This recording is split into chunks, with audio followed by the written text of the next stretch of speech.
it's always kind of a funny moment for me when you declare, I'm going to share the principles now. Dun, dun, dun. That's the way I said Mental pen and paper comes out. You know, and I remember watching videos of these guys on the first video site was 3principlesmovies.com, and it's still a great video site, interviews with a lot of the people who've been doing this work for years. And I remember watching the question, especially in the first round of interviews, that they would ask everybody is, what are the 3 principles? And you'd see these professionals who I didn't know yet personally, and they would all start stammering. Right? There was Dickon actually at one point went, well, my... And I'm thinking, you're the cream of the crop, are you? It didn't make sense to me, because I thought of a principle as a pithy saying, a concept.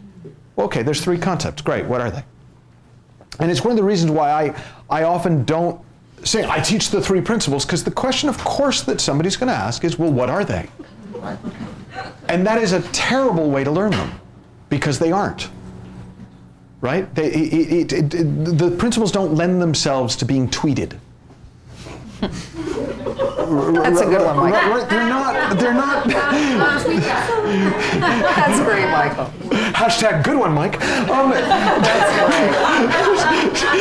great. Because this is something that is true about life.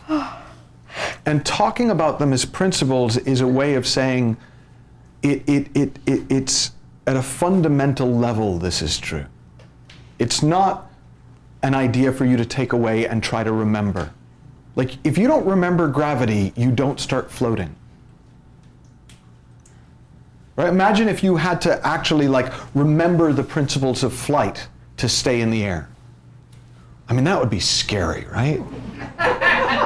Like pilot training would be memory courses. It's like, remember the principles of flight, remember the principles of flight. Oh shit, the co-pilot's forgetting, we're lilting! You know, these just are. They are whether we know them or not. They were before we learned them or talked about them. They are in every moment that we're lost in thought. They don't go anywhere.